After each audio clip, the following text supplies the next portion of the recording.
Hello students, today's our topic is vapor pressure of liquid solutions and Raoult's law. So liquid solution का मतलब क्या है? A solution in which solvent is liquid. हमने पहले types of solutions किए हैं जहाँ पर सॉल्यूट और सॉल्वेंट की फिजिकल स्टेट के ऊपर बेस्ड हमारे पास 9 टाइप के डिफरेंट सॉल्यूशन होते हैं। तो उनमें 3 ऐसे थे जिनमें आपको गैसियस सॉल्वेंट हो, 3 ऐसे थे जिनमें लिक्विड सॉल्वेंट हो और 3 ऐसे थे जहाँ सॉलिड आपका सॉल्वेंट का काम कर रहा है। सो इस टॉपिक में हम फोकस करेंगे on those solutions in which solvent is liquid. So जब लिक्विड टर्म यूज करते हैं उनके साथ हमारे पास एक vapour pressure of liquid term भी यूज होती है। So first we should know what is vapour pressure of a liquid. To understand vapor pressure of a liquid, what we have to do is हम experimentally major करते हैं। क्या करना है, इसमें हम एक वेसल लेंगे, लाइक आपके पास एक ट्रो है या एक आपके पास बीकर है बड़ा, फिर उसको हमने इवैक्यूएट करना है। इवैक्यूएट करने का मतलब होता है उसके अंदर से सारे एयर को वैक्यूम पंप की हेल्प से बाहर निकाल देना है। नाउ अज्यूम कि हमारे पास 100% एक्यूरेट वैक्यूम प्रोड्यूस हो गया है। वैक्यूम का मतलब है यहाँ पर कोई भी अब पार्टिकल गैस का नहीं है, एयर का नहीं है। उस कंडीशन में अगर आपके पास एक प्रेशर मेजर करने के लिए इंस्ट्रूमेंट यूज करते हैं मैनोमीटर, एक मैनोमीटर को कनेक्ट कर देते हैं इस वेसल के साथ यहाँ पर। Since no pressure is inside, तो जो मैनोमीटर रीडिंग होगी आपकी वो 0 पर होगी। मींस यहाँ 0 बार या 0 एटमॉस्फेरिक या 0 mmHg प्रेशर है। नाउ अब हम ज्यूम करेंगे कि इस कंटेनर के अंदर हमने एक बाउल को प्लेस किया है, चाइना डिश को रख दिया और उसमें हमने एक लिक्विड फिल किया है, से 100 ml उसमें आपने वाटर फिल कर दिया। नाउ लिक्विड है, उसके पार्टिकल के अंदर काइनेटिक एनर्जी है और इनके मॉलिक्यूल्स के बीच अट्रैक्टिव फोर्स है। सो आफ्टर सम टाइम कुछ मॉलिक्यूल जिनकी काइनेटिक एनर्जी ज़्यादा होगी, they will start to change into vapours and come into the upper region in the container. This process is known as evaporation. तो यहाँ पर आपके पास इवेपोरेशन होने से लिक्विड के हमारे पास वेपर्स ऊपर आ गए। ये वेपर आपस में भी कोलाइड करेंगे काइनेटिक एनर्जी से और ये वॉल ऑफ कंटेनर पर भी कोलाइड करेंगे। तो यहाँ से इस सरफेस के ऊपर जो मरकरी भरा होता है उसके ऊपर भी हीट करेंगे। मींस इवेपोरेशन से जो वेपर प्रोड्यूस हुए they will exert some pressure on the walls of the container and manometer. तो पहले जो प्रेशर 0 था, now it starts to rise, ये इंक्रीज होना शुरू हो जाएगा वेपर्स। सो जैसे जैसे रेट ऑफ इवेपोरेशन बढ़ेगा, more and more vapours will come into the container and these vapours will exert more and more pressure. Now as the concentration of vapours goes on increasing due to evaporation, some of the vapors start to join together and condense back into liquid form and come back to the liquid state. So initially evaporation faster होगा, condensation slow होगा, net result will be increase in the vapor pressure. But एक stage ऐसा आ जाएगा कि जब evaporation का rate maximum आ गया, condensation भी मैक्सिमम आ गया। मीन्स जितना इवेपोरेशन हो रहा है उतना ही कंडेंसेशन हो रहा है। तो जितने वेपर्स न्यू बन रहे हैं उतने वेपर्स कंज्यूम हो रहे हैं into liquid state. So net result is a constant number of vapors in this container. Hence there is no further rise in the vapor pressure. Vapor pressure becomes constant. So at this state, at a particular temperature, whatever is the total pressure that we got here, that becomes constant. उस particular temperature पर उस liquid का वो क्या बन जाएगा, vapour pressure. So what is vapour pressure of a liquid? Vapour pressure of a liquid is the pressure exerted by the vapours of the liquid on its surface at a constant temperature, then it is called vapor pressure. So first thing, how we define vapor pressure of a substance or vapor pressure of a liquid? It is the pressure exerted by the vapors of the liquid at a given temperature above the surface of the liquid at equilibrium. At equilibrium means when there is equilibrium between evaporation and condensation. So vapor pressure of liquid is the pressure exerted by the vapors of the liquid on its surface at a particular temperature at equilibrium. Equilibrium means जब आपके पास evaporation और condensation में equilibrium attain हो गया है, then it is called vapour pressure of that liquid. अगर वो कंपोनेंट मान लो ए है, then it is denoted by as P A not. तो ये पी ए नॉट स्टैंड करता है कि प्योर कंपोनेंट प्योर लिक्विड का वो वेपर प्रेशर है. There is difference, we will also use P A term. P A क्या है? ये पार्शियल प्रेशर है. Now what is vapour pressure of liquid and partial pressure of liquid? तो partial pressure के लिए हम क्या करते हैं, जब हमारे पास एक कंटेनर में we have more than one gases, different particles हैं आपके पास, मीन्स में उसमें एक गैस पार्टिकल्स ए हैं, से इट इज N2, और इसमें आपके पास गैस पार्टिकल्स दूसरे भी है, मिक्स किया हुआ है, से इट इज O2. तो टोटल प्रेशर जो होगा दैट इज जो आपके पास पार्शियल प्रेशर ऑफ N2 और पार्शियल प्रेशर ऑफ O2, तो बन जाएगा total pressure in the container. But ये किसके इक्वल होगा? इसमें नाइट्रोजन का अपना प्रेशर है, ऑक्सीजन का अपना प्रेशर है, then this is called partial pressure of oxygen, partial pressure of nitrogen. दोनों का सम क्या हो जाएगा? Total pressure in the container. But ये इक्वेशन तभी ट्रू होती है कि P total is equal to P N2 plus P O2 या कोई भी P A plus P B when both the gases are non reacting, वो आपस में रिएक्ट ना करें. This is Dalton's law of partial pressures of gases. Sum of partial pressure of non-reacting gases in mixture is always equal to the total pressure of the mixture at a particular temperature or constant temperature.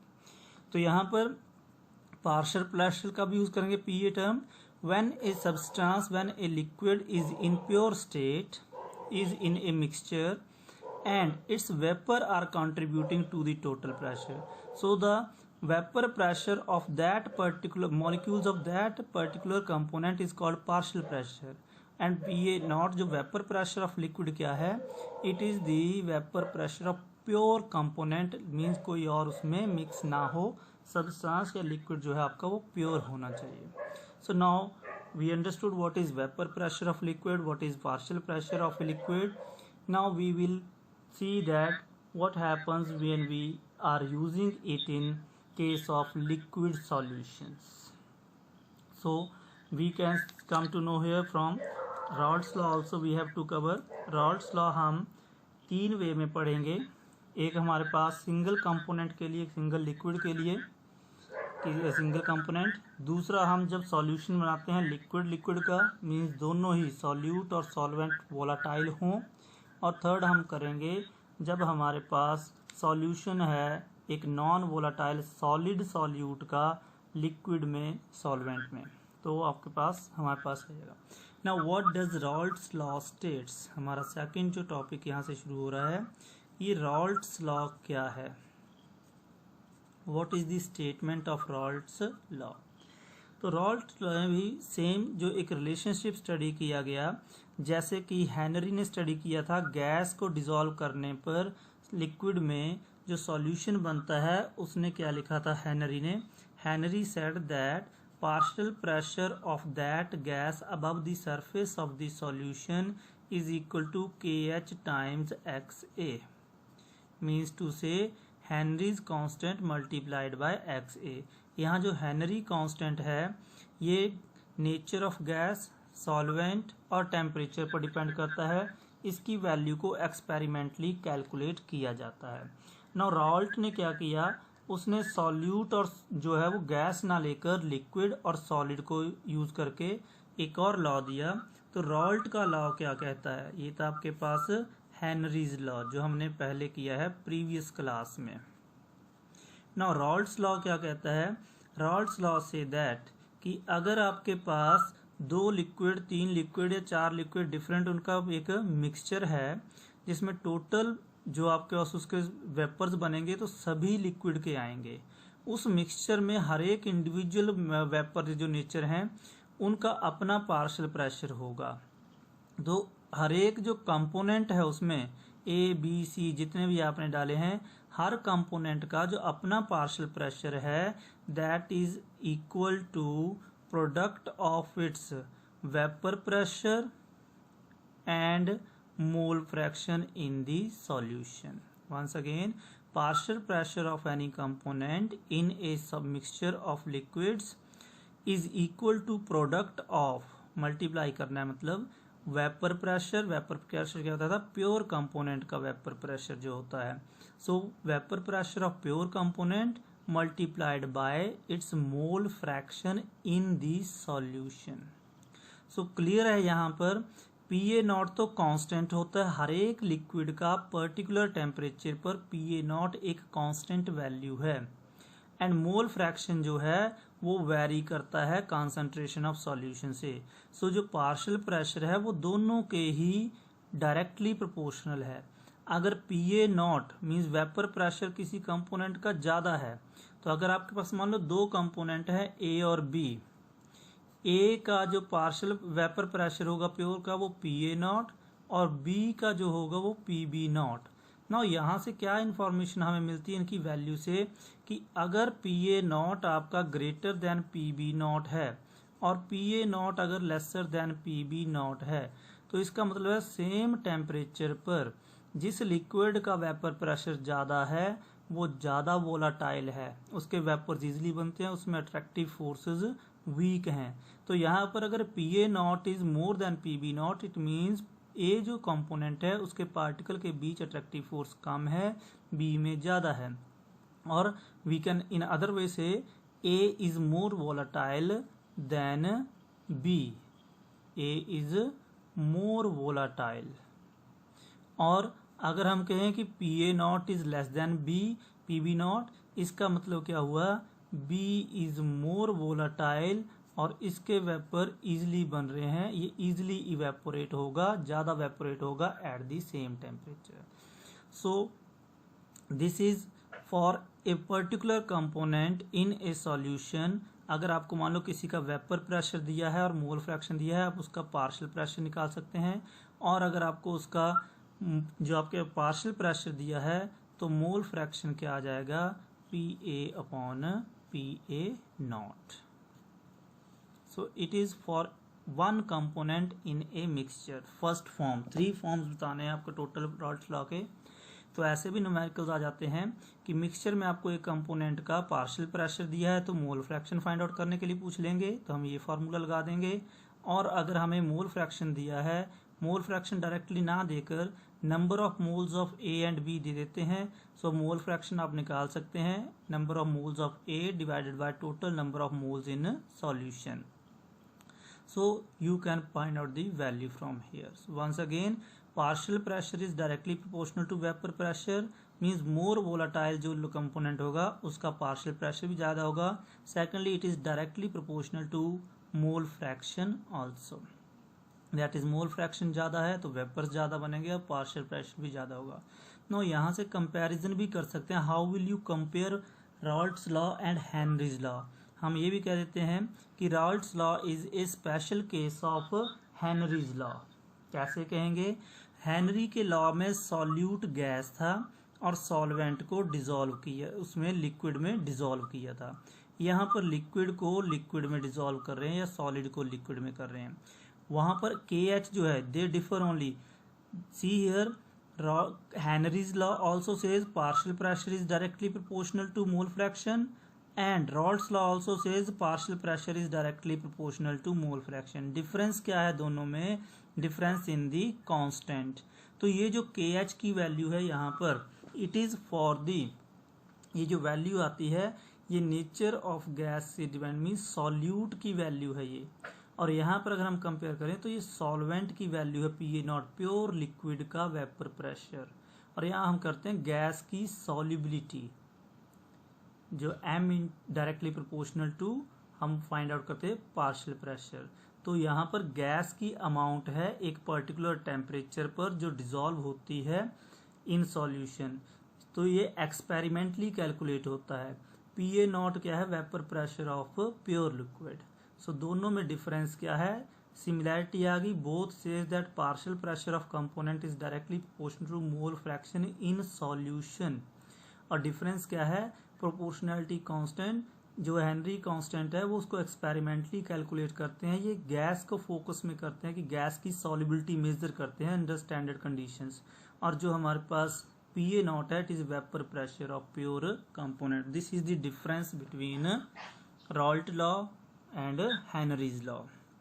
Now अब apply करना हमने इसमें, this I told you is Raoult's law for a particular component in a solution. पूरे mixture की बात नहीं करी हमने, P टोटल की बात नहीं करी, सिर्फ पार्शियल प्रेशर के लिए हमने यूज किया। नाउ सेम रॉल्ट्स लॉ की जो सेकंड हमारे पास फॉर्म आती है that is in case of solution, means Raoult's law for liquid liquid solutions. Liquid liquid solution का मतलब क्या है? जहां सॉल्यूट भी लिक्विड है और सॉल्वेंट भी लिक्विड है। Means to say that your solute is liquid means is volatile. तो हम दूसरी वे में कहते हैं इसके लिए the solution of volatile solute. और अगर हम इसमें सॉलिड लिक्विड ले लेंगे, जो थर्ड केस स्टडी करना है, तो सॉलिड होगा वो नॉन वोलाटाइल है, means solute is non volatile. तो हमने सेकंड में देखना जब वोलाटाइल सॉल्यूट को हम लिक्विड में मिक्स करते हैं लिक्विड सॉल्यूशन लेने के लिए, और थर्ड हम देखेंगे जब सॉलिड जो कि नॉन वोलाटाइल है उसको मिक्स करते हैं। सो फर्स्ट थिंग, अब इसके लिए हम एज्यूम करेंगे कि that we have two different liquids A and B। हमारे पास दो डिफरेंट लिक्विड हैं A एंड B, दोनों को हमने मिक्स करके बनाना है सॉल्यूशन। नो पहले जो प्योर लिक्विड A है, एट पर्टिकुलर टेम्परेचर कांस्टेंट जो रखना हमने T, तो इसका जो वेपर प्रेशर होगा प्योर कंपोनेंट का उसको बोलेंगे PA0, और जो B प्योर लिक्विड है उसके वेपर प्रेशर को बोलेंगे PB0। जो आपके पास मान लो सॉल्यूशन में इसके नंबर ऑफ मोल्स मिक्स कर दिए, इसके भी नंबर ऑफ मोल्स मिक्स कर दिए, तो जो mole fraction of XA that is A component का मोल फ्रैक्शन है वो कैसे कैलकुलेट करेंगे? Na plus NB। और जो mole fraction of B component find out करना है वो कैसे मिलेगा आपको? Mole fraction of component B is equal to NB divided by Na plus NB। So means mole fraction of A is equal to number of moles of A divided by total number of moles in solution. Mole fraction of B is equal to number of moles of B divided by total number of moles in solution. Thirdly, let XA इसका mole fraction आ गया, XB इसका, दोनों की value के लिए जो partial pressure होगा, दोनों के वेपर्स बनेंगे, और वेपर फेज में जब दोनों के वेपर्स हैं तो पार्शियल प्रेशर A का हो जो होगा वो PA आ गया सॉल्यूशन में के ऊपर, और पार्शियल प्रेशर B का जो है वो PB आ जाएगा सॉल्यूशन के ऊपर। सो अकॉर्डिंग टू रॉल्ट्स लॉ अब हम यहाँ से अप्लाई कर सकते हैं रॉल्ट लॉ। सो रॉल्ट लॉ क्या कहता है? In this mixture of two liquids A and B, partial pressure of A PA will be equal to product of its vapor pressure in pure state multiplied by its mole fraction. So this is a equation number 1. And for PB similarly, PB is equal to mole fraction of vapor pressure of PB not pure component and mole fraction of B. Now second, if these two liquids are non-reacting, their vapors are also non-reacting. So then applying, ये हमने जो relation लिखे equation 1 and 2, this is on the basis of Raoult's law, जो Raoult's law है। Now Dalton law of partial pressure apply करेंगे। Dalton's law of partial pressures वो क्या कहता है कि when there is a mixture of two or more non reacting gases और vapours, then total pressure P total is equal to sum of partial pressure of individual gases. So according to Dalton's law of partial pressures, P total, that is total pressure of the mixture solution, is equal to sum of partial pressure of the individual components, individual जो आपका liquids हैं। So further putting the value of PA from equation 1, putting the value of PB from equation 2 in equation 3, what we can write that P total is equal to PA naught XA plus PB naught XB, equation number 4। Now यहाँ पर हमने क्या किया, सिर्फ PA और PB की value को put कर दिया। अगेन हियर जो आपके पास हमने क्या कहा था, X A is equal to this, X B is equal to this, तो आपके पास एक और रिलेशनशिप है मोल फ्रैक्शन में कि mole fraction X A will be equal to 1 minus X B अगर दो ही कंपोनेंट हैं, और mole fraction of X B will be equal to 1 minus X A. So ये हमारे पास क्योंकि दो लिक्विड हैं, दोनों के मोल फ्रैक्शन का सम इक्वल टू 1 होगा, तो अगर एक कंपोनेंट का मोल फ्रैक्शन पता है तो दूसरा 1 माइनस करके आपके पास आ जाएगा। सो मोल फ्रैक्शन हम जनरली किसका यूज करें, सॉल्यूट का, बी एक्स बी। क्यों, क्योंकि हम जो सॉल्यूशंस बनाते हैं तो जब कॉन्सेंट्रेशन ऑफ सॉल्यूशन की बात करते हैं वी से amount of solute in solvent. तो हम क्या करेंगे अब इस इक्वेशन नंबर 4 के लिए, वी नो या since X A is equal to 1 minus X B, हमने इसको हटा देना है, एक्स ए को जगह एक्स बी की फॉर्म में करना है, बिकॉज हम सॉल्यूट की कंसंट्रेशंस को मेजर करते हैं, उनको यूज करते हैं। Put this value in equation number 4, then we can come P total will be equal to P A not into X A की जगह आ जाएगा 1 minus X A plus P B not X B, equation number 5. Now open the brackets, P total is equal to P A naught 1 से multiply करके minus P A naught X B, ये 1 minus X B है, plus P B naught X B. Now इन दोनों में हमारे पास X B is common, तो इसको हम सेपरेट आउट कर लें, ब्रैकेट से बाहर ले लें, तो हमारे पास बन जाता है P A not.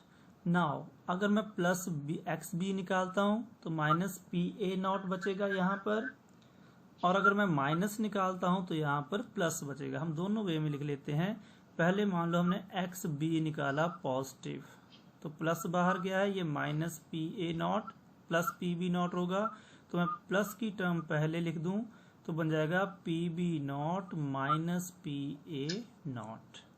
X B बाहर निकाल लिया, ये माइनस पी ए है प्लस पी बी नॉट है, प्लस की टर्म मैंने पहले लिख दी P B not minus P A not, ये एक फॉर्म बन गई आपके पास।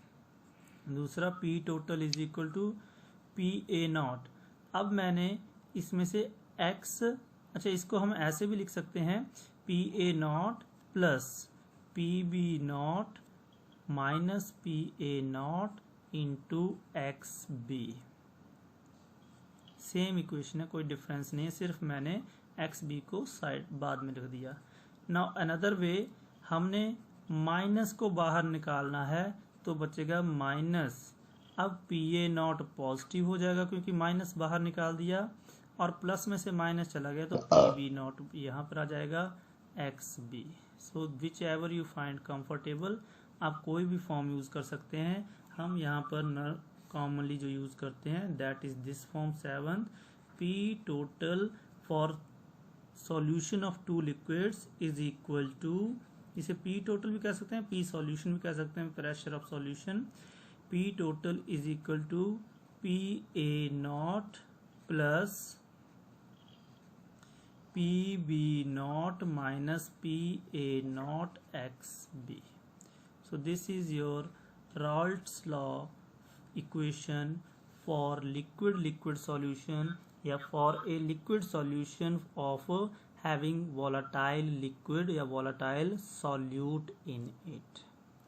इंडिविजुअल सॉल्यूशन कंपोनेंट के लिए P A is equal to P A not into X A, जहाँ पर P A partial pressure of A है, P A not vapour pressure of pure component A है, और एक्स ए मोल फ्रैक्शन है।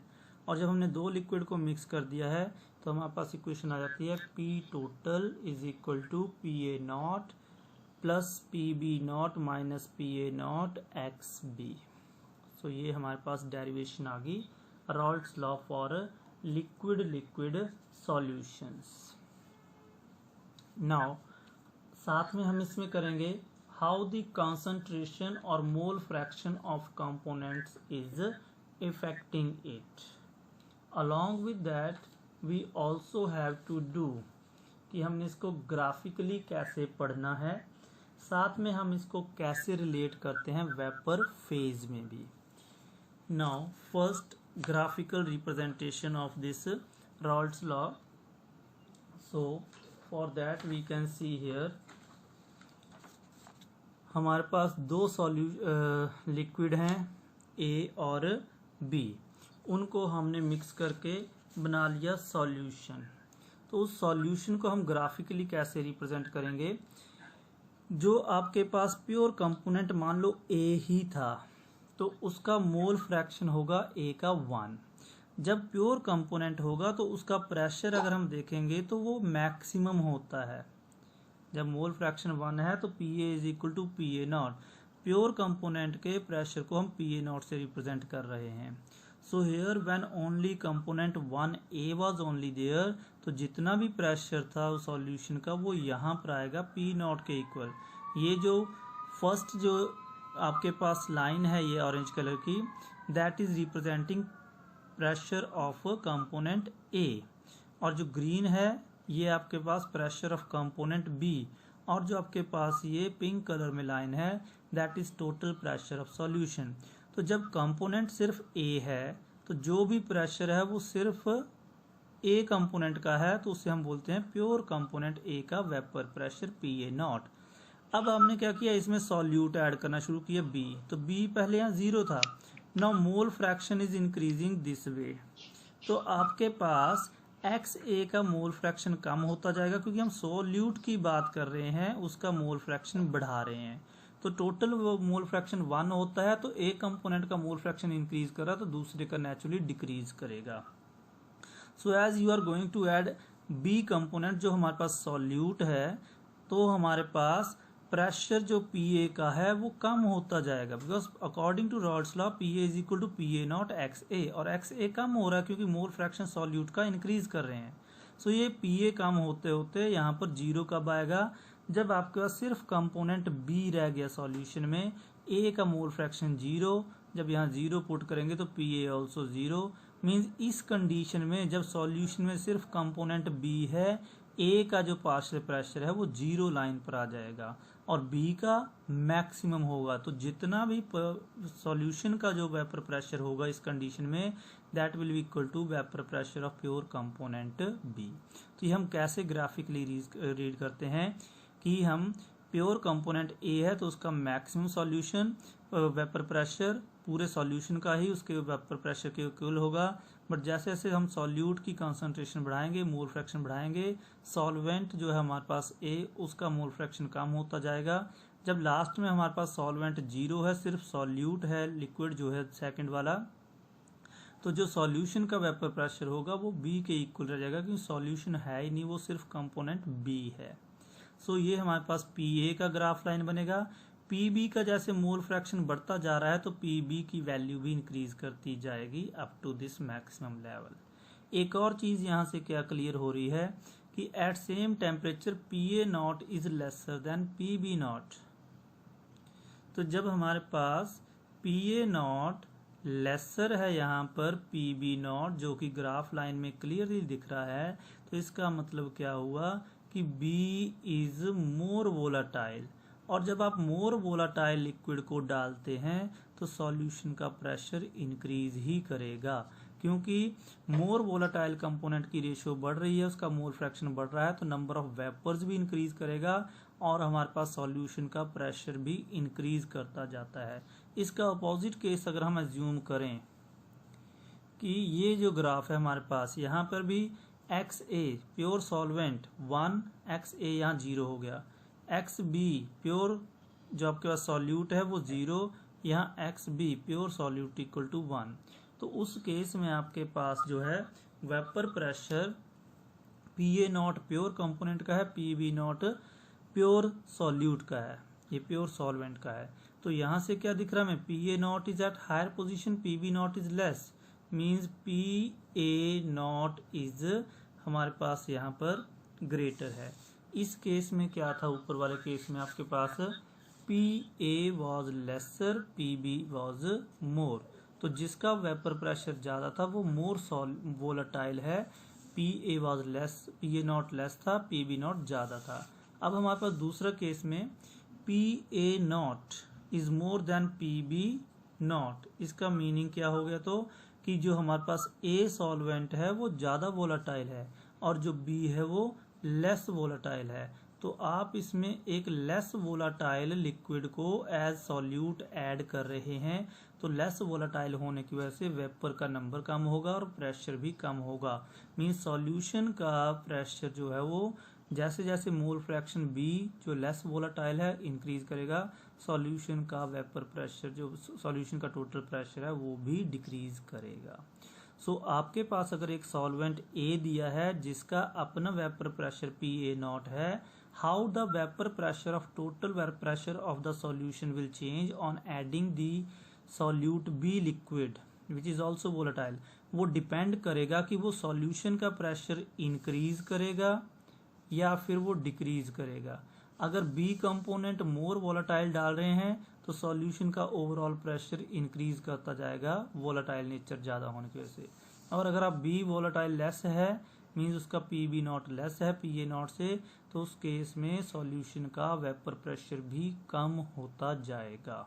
सो this is how what happens when we are mixing a volatile solute B in a volatile solvent A।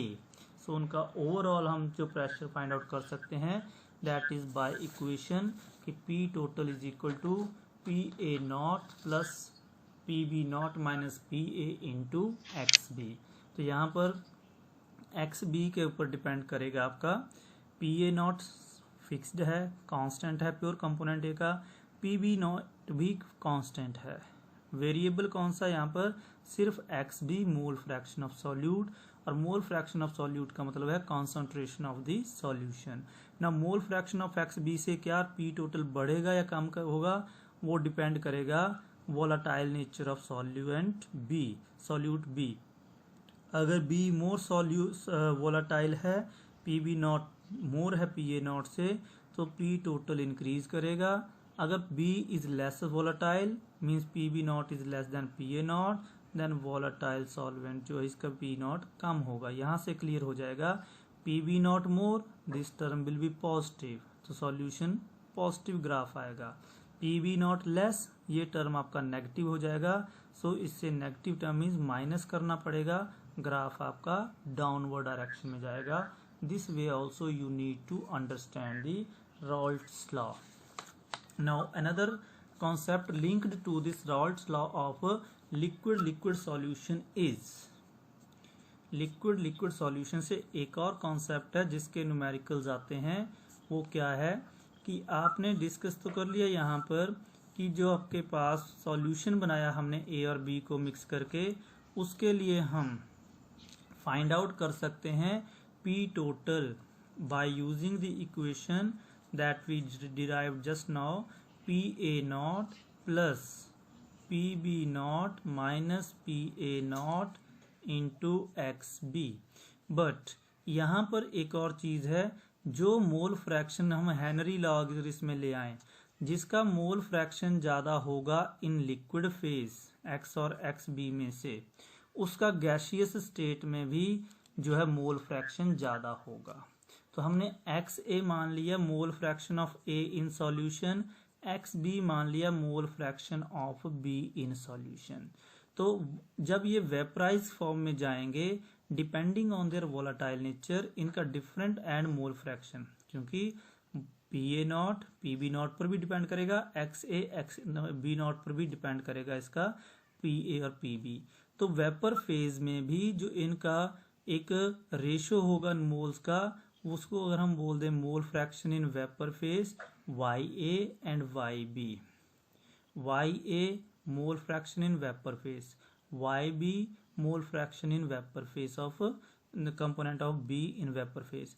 X A और X B mole fraction solution form में है, Y ए Y B क्या है, ए और B के mole fraction respectively vapour phase में है। सो उस केस में भी हम ये अप्लाई कर सकते हैं आपके पास कि जो वेपर प्रेशर है आपके पास वो डिपेंड करेगा, जिसका मोल फ्रैक्शन ज़्यादा उसका वेपर प्रेशर ज़्यादा। तो यहाँ पर क्या रिलेशनशिप होता है कि जो partial pressure of A is equal to जो आपका टोटल प्रेशर है उसका जो फ्रैक्शन है आपके पास ए का, वो उससे मल्टीप्लाई कर दो। अब यहाँ से क्लियर, अगर तो सारे ए मॉलिक्यूल हैं तो P total is equal to P A, वो प्योर लिक्विड हो जाएगा। मिक्सचर है तो Y A is always less than 1, क्योंकि वाई बी की भी कंट्रीब्यूशन है। तो आपके पास वेपर फेज में अगर दो ए बी मिक्सचर हैं वेपर्स, उनके अगर आपको मोल फ्रैक्शन पता हो तो मोल फ्रैक्शन को टोटल प्रेशर से मल्टीप्लाई कर दें, then we get the partial pressure of components. तो जैसे P A will be equal to P total, total pressure multiplied by mole fraction of A in vapour phase, P B will be equal to P total multiplied by mole fraction of B in vapour phase. So ऐसे भी numerical आपको आ सकते हैं जहां P total दे दिया है आपको और आपको अब फाइंड आउट करना है उसमें से, साथ में मोल फ्रैक्शन दे दिया है, तो आप फाइंड आउट कर सकते हैं पी ए। अगर पी टोटल और पी ए दोनों दिए हैं तो mole fraction in vapour phase क्या हो जाएगा, जो partial pressure of A divided by P total. Similarly अगर आपको पार्शियल प्रेशर ऑफ बी दिया हो, पी टोटल दिया हो, तो वाई बी निकालना है तो क्या करना पड़ेगा, Y B will be equal to partial pressure of B divided by total pressure of the mixture. तो ऐसे आपके पास न्यूमेरिकल्स आ सकते हैं based on Raoult's law for liquid liquid solutions. Now third आपके पास अब हम कर लेते हैं इसमें साथ में हेनरी लॉ के साथ कंपेयर करके, मैंने पहले बता दिया कि how we compare it to the Henry's law. So Henry law के केस में वी हैव कि जो दोनों में यहाँ पर कंपेयर करके बता दिया था, सेम चीज कह रहे हैं दोनों की, partial pressure of component is directly proportional to mole fraction, partial pressure of components is directly proportional to mole fraction.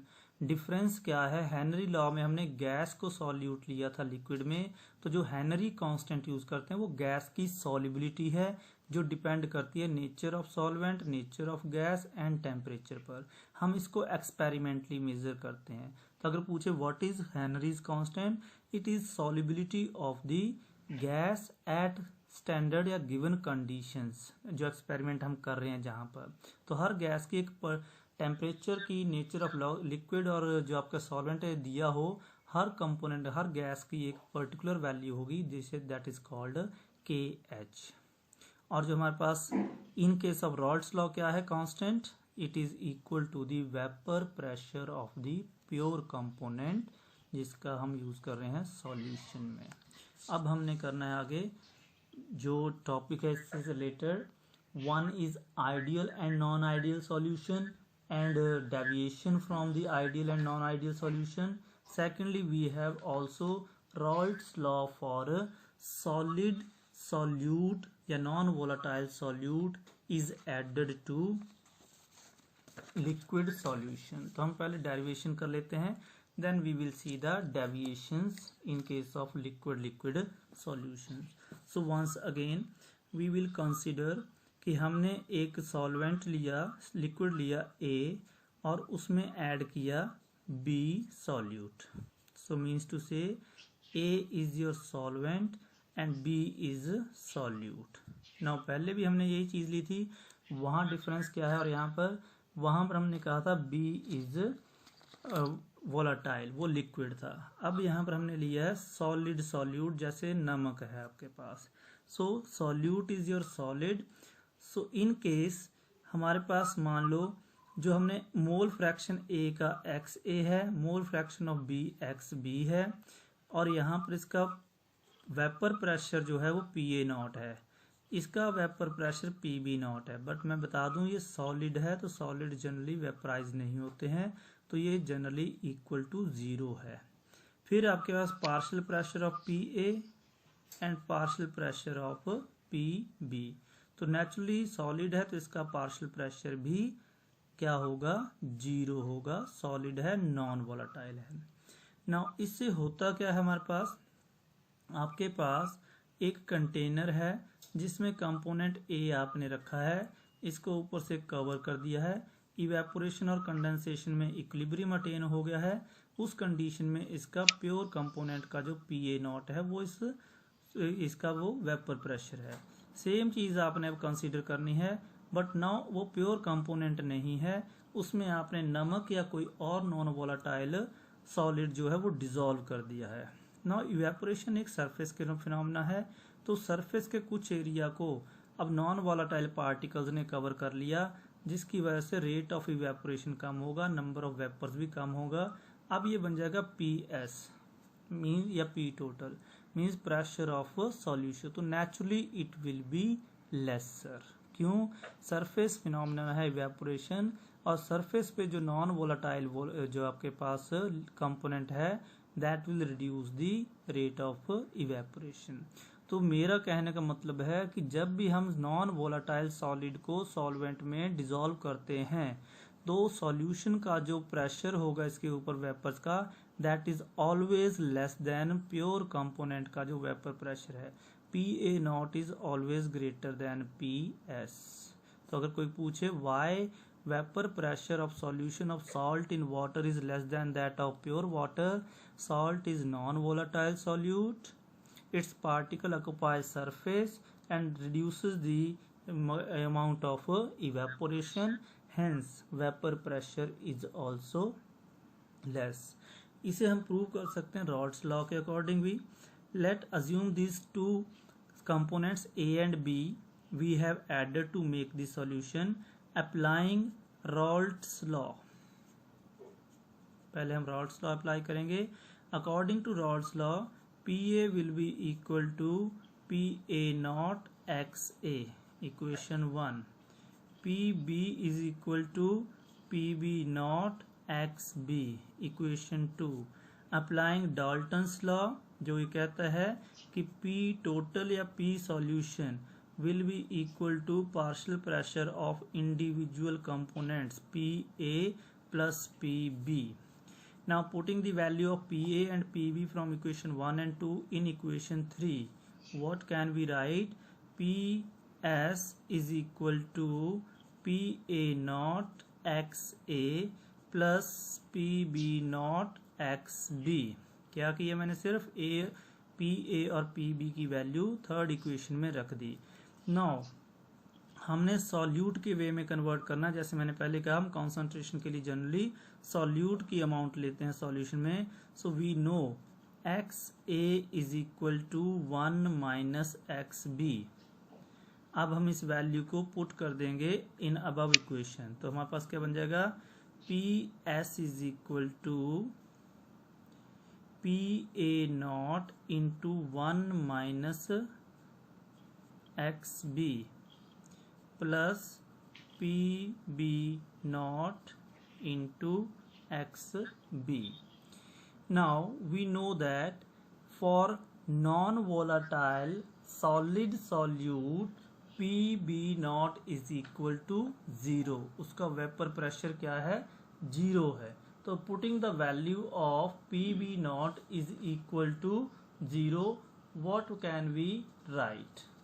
अगर हम पी बी नॉट की वैल्यू 0 पुट कर देते हैं इस इक्वेशन में, तो हमारे पास जो पूरा P B naught into X B जो टर्म है, that whole term will become 0। So हम इसको पुट कर देते हैं यहाँ पर। क्या बन जाएगा हमारे पास नई इक्वेशन, ये P S is equal to P A not into 1 minus X B plus 0, क्योंकि यहाँ पी बी नॉट जो है प्योर जो नॉन वोलाटाइल सॉलिड है उसके लिए वेपर प्रेशर 0 होगा, क्योंकि उसके वेपर्स ही नहीं बनते हैं। तो हमारे पास पी एस क्या आ गया, पी ए नॉट माइनस, इसको मल्टीप्लाई कर देंगे, P A not X B. तो ये हमारे पास रॉल्ट इक्वेशन आ जाती है for a solution of non volatile solid solute in a liquid. तो 3 हमने इक्वेशंस की। कौन कौन सी 3 इक्वेशंस थी वो? फर्स्ट थी आपके पास P A not is equal to P A not X A. Second थी पी टोटल लिक्विड के केस में P A not plus P B not minus P A into X B, ये second equation थी। और third हमारे पास आ गई जब सॉलिड सॉल्यूट हो non volatile, then we can write P S is equal to P A not minus P A not X B. तो जितना अब यहाँ से फाइंड आउट क्या करते हैं, समझेंगे इसको। एक्स बी नॉन वोलाटाइल है, सॉल्यूट बढ़ाते जाओ, नमक बढ़ाते जाओ, ये टर्म नेगेटिव ज़्यादा होती जाएगी, मीन्स पी एस की वैल्यू कम होगी। तो यही चीज़ मैंने आपको बताई थी कि प्योर कंपोनेंट का जो P A not vapour pressure है, अगर उसमें हम नमक डाल रहे हैं तो उसका सॉल्यूशन का जो प्रेशर आएगा वो कम होता जाएगा।